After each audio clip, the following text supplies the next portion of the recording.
A great privilege to welcome Jimmy McGuire, a former Killie player from the mid-80s, to KillieFC TV. Jimmy signed for Kilmarnock from Stranraer in 1986 for a princely sum of £8,000, if you're led to believe. He made over 100 appearances for Kilmarnock, scoring 20 times. Jimmy, tell us about your early days in football. How did you come through the ranks? Obviously you were a junior football, then you went to Stranraer, so tell us. Well, obviously I've come right through the ranks at school. My dad said I had so many trials I should have been Rumpel or the Bailey, but I wasn't taken up with anybody, and then so I just played through the boys club level, then amateur with the season amateur with Drunken Amateurs, a season amateur with Bank United, and then Davy Snedden signed me for Stranraer, and I had 13-14 seasons after that in senior football. So being a Killie fan, it wouldn't be a hard decision to sign for a Killie hero, Davy Snedden? No, it was absolutely fantastic. I remember him coming. It was quite a funny story as well, because all the boys were going to a Rod Stewart concert at Ibrox and were desperate. He was an hour late, and when he came in I had to end up getting a car to them because I was sitting all in all with Davy there signing me, and I ended up missing the bus and getting a car to the venue. Right, you obviously stood out at Stranraer and you ended up signing for Killie for Eddie Morrison. How did that come about? Was it just a phone call, or? Well, it was a kind of strange thing, because the season before it was a really good season, and I was actually very close to signing with Blackpool, and something that wouldn't happen now.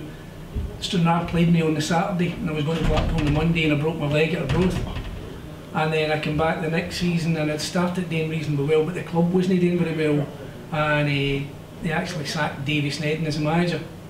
And I had been looking to get away, so John Clark came in as a new manager, and he sat at his very first meeting and he gave us the normal spiel that a manager would give: if anybody doesn't want to be here, will they just put up their hand and tell me just now, and I'll make sure they're not here. And I put my hand up and said I wanted to go, and he says to me after the meeting, right, if you don't want to be here, we'll see what we can do for you. And 2 or 3 clubs come in for me, but when Kilmarnock came in there was no contest. That's where I was heading. You made your debut against East Fife at the illustrious surroundings of Methil. Do you remember that?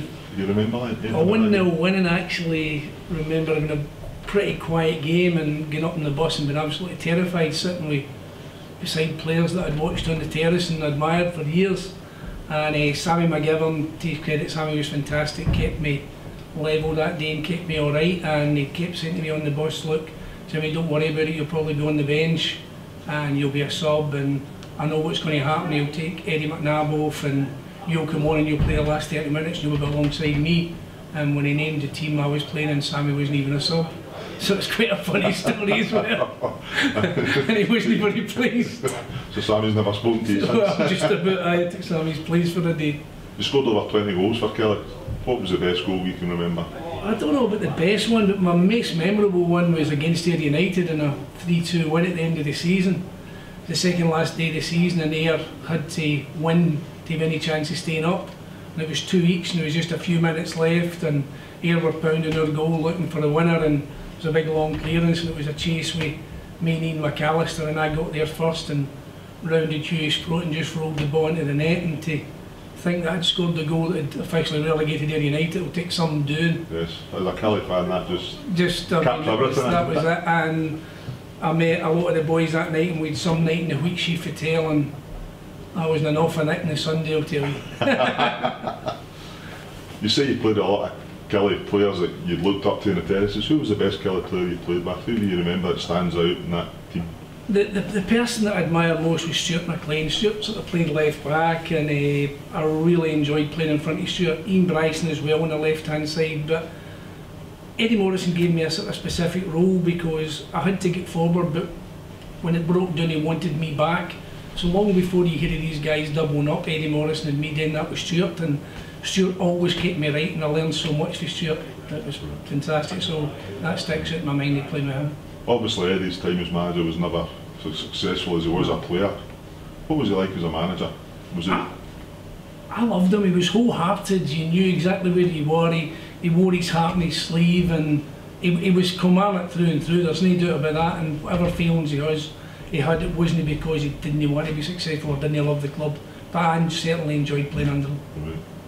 Well, your highlight at Killie, obviously you maybe just said it, relegating Ayr United. Yeah, definitely that Ayr United game, and that's definitely the highlight of any game. It was that game. That's the one that will stick out to me and will live with me forever.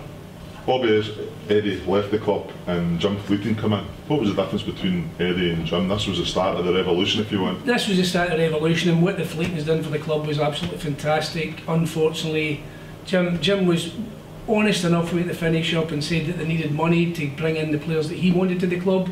Said that at the moment I was good enough to play, but unfortunately I was one of the few that he could sell, and I was going to be one of the first to go, and that's just the way it worked. So off to Queen of the South you went. So off to Queen of the South I went. I don't know if you remember, did you play the last day of the season that day? Well, the 6-0? No, I played Kilmarnock drew Queen of the South in the Cup that year. Right. And I came back and actually scored the winner against Kilmarnock. And I think you got injured at half time and come out at half time. I'd had a wee injection before the game and I was told not to stop. So I stayed on at half time, and then I lasted about another 10 minutes. But I can remember that, and I certainly celebrated that night because I wanted Jim to know how much was happening about leaving. Right. But he seemed to get rid of an awful lot of players that season to bring in his own, and that was part of the downfall of getting relegated that season. Maybe it was indeed, but I think in hindsight it was the right thing to do, get the players in that he wanted and build his team as quickly as he could. Right. That day at the end of the season, I didn't actually play. I was a wee bit injured, had a fitness test, and my heart told me I didn't want to be part of a game that was going to relegate Kilmarnock, and it didn't really. So the safest option for me was not take a gamble on my fitness and not playing the game. That was a terrible day, that. Yeah. You were mainly part-time throughout your career. Do you wish you had been given the chance to be full-time?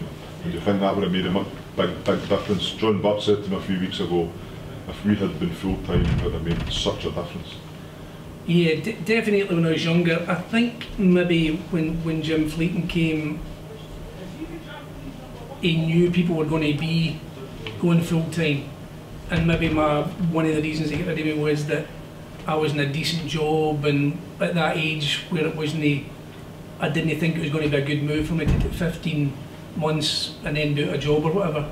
So maybe that was another reason, but definitely doing full-time is going to improve anybody and going to help you as a player. Yeah.